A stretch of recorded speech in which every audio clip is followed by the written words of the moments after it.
आप सबको जय मसीह की। और मैं उम्मीद करता हूँ कि आप लोग बहुत अच्छे से होंगे। आज हम पढ़ेंगे निर्गमन 8 अध्याय, जो कि आपका 1 पद से लेके और ये आपका है 32 पद तक है ना। देखेंगे कि ये आज अध्याय हमें क्या सिखाना चाहता है। इससे पहले कि हम लोग वचन में जाएं, आइए हम सब मिलकर प्रार्थना करते हैं।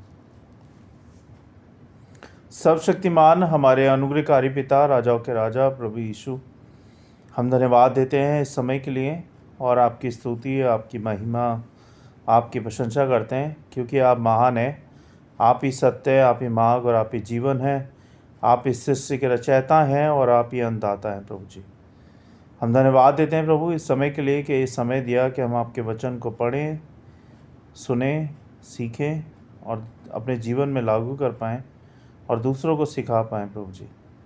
हमें बुद्धि समझ ज्ञान दें कि हम आपकी बातों के भेदों को समझ पाएँ और हम सबको और इन वचनों को शैतान के हाथों से बचाएं।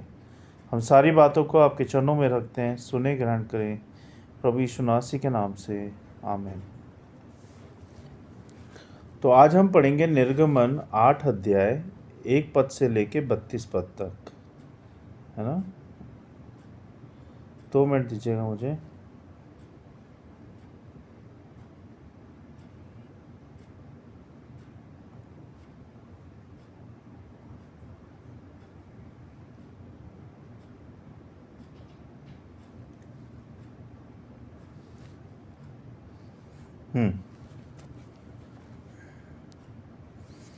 तो पहला पद ये कहता है, परमेश्वर मूसा से कहते हैं कि फ़िरौन को चेतावनी दे, यदि वह इज़राइलियों को नहीं छोड़ेगा तो मिस्र में मेंढकों की विपत्ति आएगी, है ना।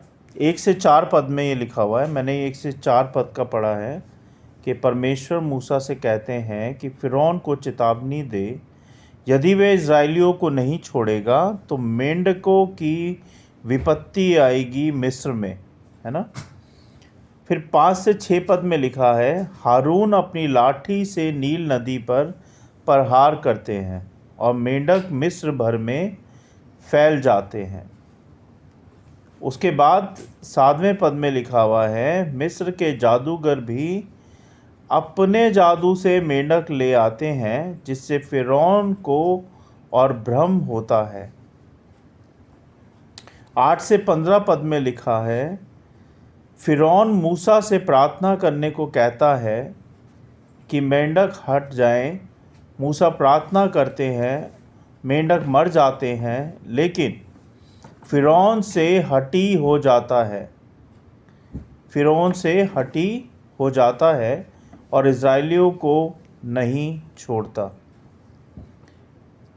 अब इसका निचोड़ क्या है? 1 पद से लेके 15 पद तक हमने पढ़ा, इसका क्या निचोड़ है?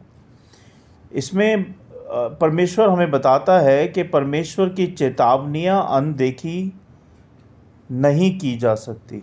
जब परमेश्वर आपको कोई चेतावनी दे रहे हैं, मुझे, आपको या हम सबको, या जैसे कि परमेश्वर यहाँ पे चेतावनी दे रहे हैं कि जब हम उसकी बातों को नज़रअंदाज करते हैं तो उसके परिणाम हमें भुगतने पड़ते हैं अपने जीवन के अंदर।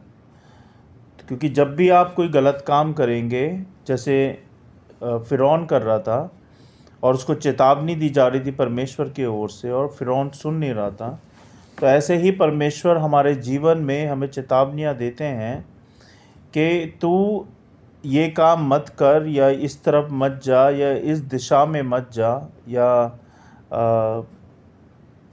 गलत काम मत कर। एक आत्मा से आवाज़ आती है ना, मुझे तो आती है, मुझे आपका नहीं पता आती है कि नहीं आती।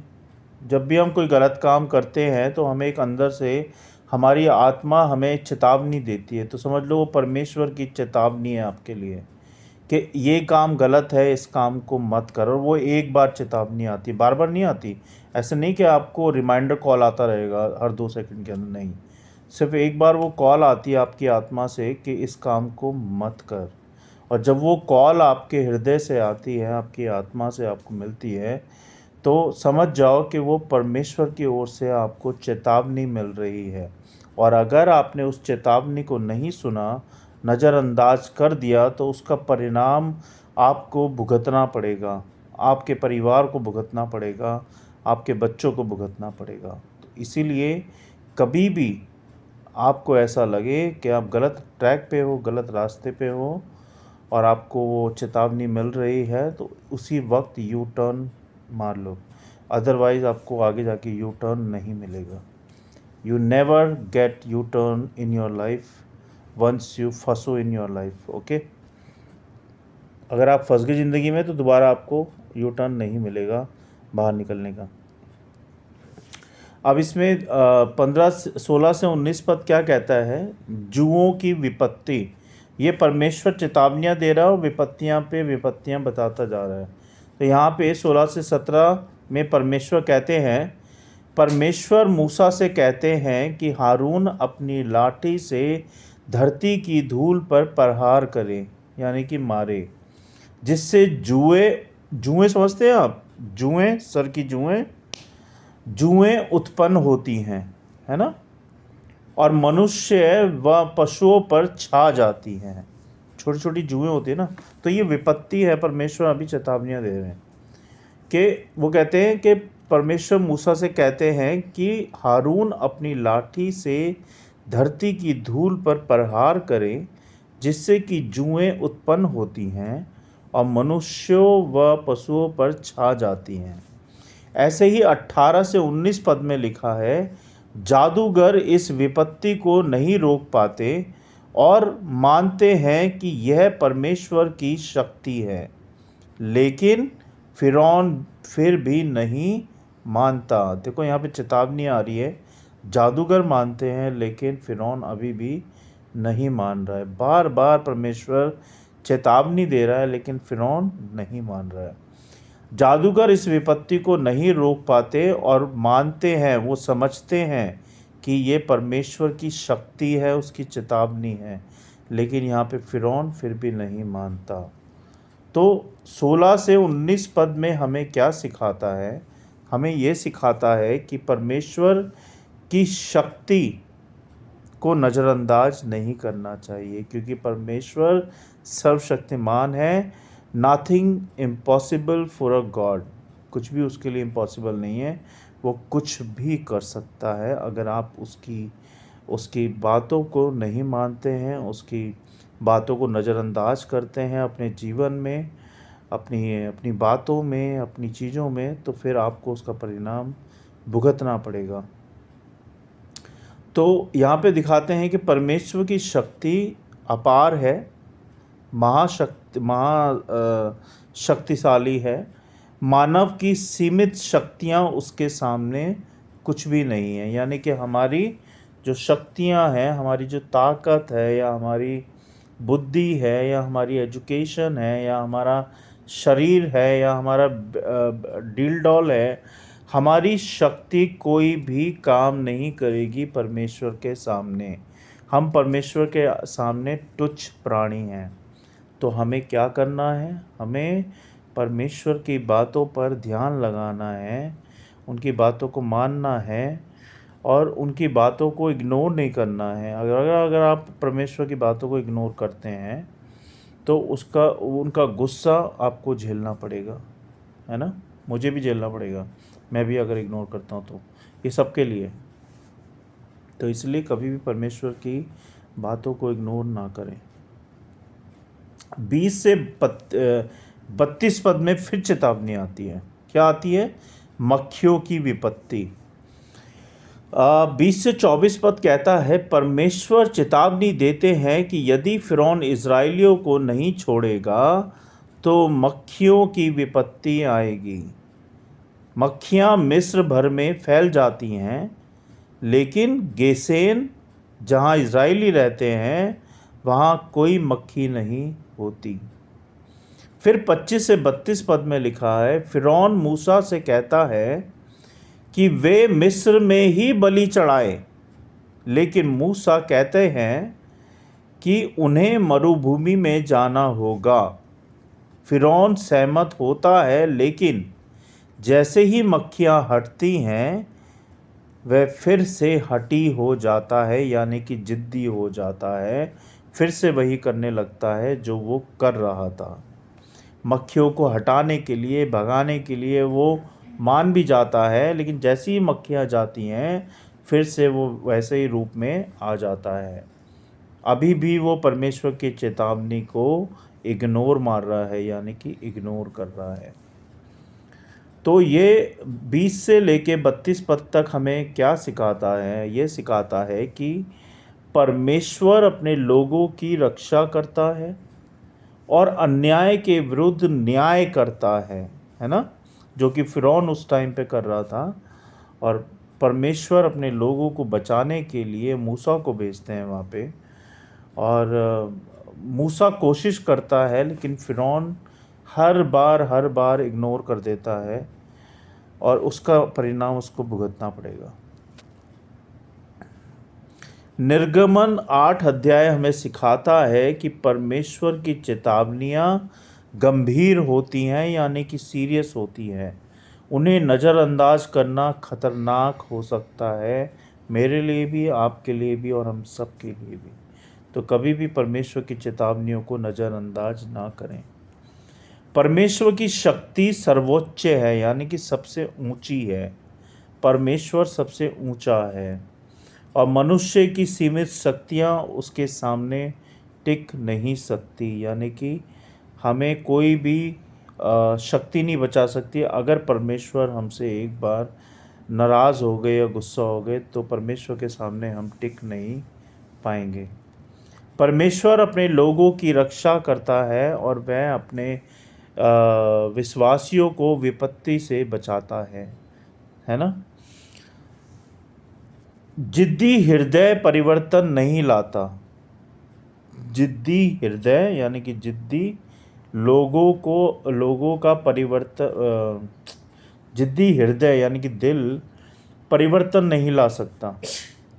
फ़िरौन की तरह जब हम अपने हृदय को कठोर कर लेते हैं तो हम परमेश्वर की योजनाओं को समझने में असमर्थ हो जाते हैं। तो इसलिए अपने हृदय को कठोर ना करें, विनम्र रखें, सबके लिए रखें, मिलजुल के रहें और दूसरों की सहायता करें। और जब आप ऐसा करेंगे तो आप परमेश्वर की योजनाओं को समझेंगे, लागू करेंगे अपने जीवन में और दूसरों को भी बताएंगे। लेकिन अगर आप अपने हृदय को कठोर रखेंगे तो आप कभी परमेश्वर की योजनाओं को, परमेश्वर को अपना नहीं पाएंगे, क्योंकि आपका हृदय ही कठोर है। तो आपका तो मन परिवर्तन होने वाला नहीं है ना? तो इसीलिए अपने हृदय को परमेश्वर के लिए खोलें, है ना? जिससे कि वो आपको ग्रहण कर पाए, आपके हृदय में आ पाएँ, आपको प्रेम कर पाएँ, आपको अपनी दिशा दिखा पाएँ, अपनी योजनाओं में शामिल कर पाएँ, अपनी महिमा के लिए आपको इस्तेमाल कर पाएँ। तो अपने हृदय को खोलें, कठोर ना रखें, यानी कि हृदय को बंद ना रखें परमेश्वर के लिए और परमेश्वर के लोगों के लिए। तो आज का ये वचन था और मैं उम्मीद करता हूँ कि आप लोगों ने इससे सीखा होगा। कल हम फिर निर्गमन 9 अध्याय के साथ आएंगे। आइए हम सब मिलकर प्रार्थना करते हैं। सर्वशक्तिमान हमारे अनुग्रहकारी पिता, राजाओं के राजा प्रभु यीशु, धन्यवाद देते हैं प्रभु इस समय के लिए कि आपने हमें अपने वचनों को सिखाया, समझाया, बताया कि हम कैसे आप में बढ़ें, कैसे हम आपकी महिमा करें। होने दे प्रभु कि हम भी अपने हृदयों को कठोर ना करें, बल्कि विनम्र रखें, बल्कि खुला रखें, जिसमें आप उसमें विराजमान हो पाएँ प्रभु जी। और हम आपकी चेतावनियों को समझ पाएँ प्रभु सही समय पे। ऐसा होने दे प्रभु जी। हमें भी गलत रास्तों से भटकने से, गलत मन से, गलत बातों से बचाएं प्रभु जी, जिससे कि हम आपकी बातों को, आपकी योजनाओं को समझ पाएँ, उस पे चल पाएँ और दूसरों को चला पाएँ प्रभु जी।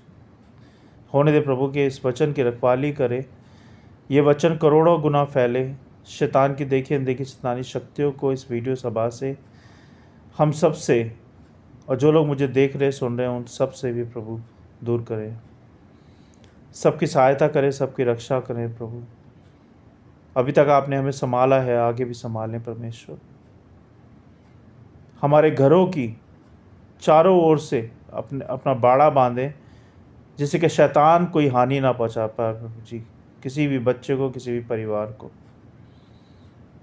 होने दे प्रभु कि हम तेरी शक्ति समझ पाएँ, तेरी सामर्थ्य को समझ पाएँ। होने दे प्रभु कि हम तेरा डर और तेरा भय माने। इस रोज़मर्रा की ज़िंदगियों में जो भी हमने पाप किए हैं प्रभु, हमारे पापों को क्षमा करें। होने दे प्रभु कि हम तेरे कहे अनुसार चल पाएँ और जी पाएँ। हम सब की सहायता करें। मुझे विश्वास है आपने विनती प्रार्थना को सुना है। मैं हम सब को और विनती प्रार्थना को और इन वचनों को और इस वीडियो सभा को आपके हाथों में सौंपता हूँ। आप देखे संभालें प्रभु यीशु मसीह के नाम से, आमीन। आप सबको जय मसीह की। God bless you all. और मैं यही उम्मीद कर रहा हूँ कि आप लोगों को वचन समझ आ रहे हैं, पसंद आ रहे हैं, आप सुन रहे हैं, नोटिंग भी कर रहे हैं कहीं पे। अगर आपकी कोई समस्या है, कोई प्रश्न है, आपके कोई भी बात है, तो आप मुझसे संपर्क कर सकते हैं मैसेज के द्वारा, मोबाइल के द्वारा। हाँ, मेरा इंस्टाग्राम पे भी पेज है, मेरा यूट्यूब में भी पेज है, तो आप जैसे चाहे आप मुझे मैसेज कर सकते हैं। इंस्टाग्राम पे आप कनेक्ट कर सकते हैं @new steps with Jesus Christ church, ये हैंडल है उसका इंस्टा का, और सेम हैंडल ही यूट्यूब का भी है। तो आप दोनों वे से मुझे कांटेक्ट कर सकते हैं। और कोई आपकी सजेशन है, कोई आइडियाज़ हैं जो कि आप मुझे बताना चाहते हैं कि मैं और कैसे इम्प्रूवमेंट करूं सिखाने में, बताने में, तो मोस्ट वेलकम। आप मुझे बताएं, मेरी गलतियों को बताएं, मैं उसको ठीक करूंगा, है ना। थैंक यू सो मच मुझसे जुड़ने के लिए, इन वचनों से जुड़ने के लिए, सुनने के लिए। और एक और दरख्वास्त है, रिक्वेस्ट है आप लोगों से कि जब भी आप इस वीडियो को देखते पूरा देखें और सबके साथ शेयर करें प्लीज़। जैसे आप वचनों को सीख रहे हैं और लोग भी इन वचनों को सीख पाएँ। प्लीज़ सहायता मदद करें। सारी बातों के लिए धन्यवाद। कल फिर मिलते हैं। Good night. God bless you.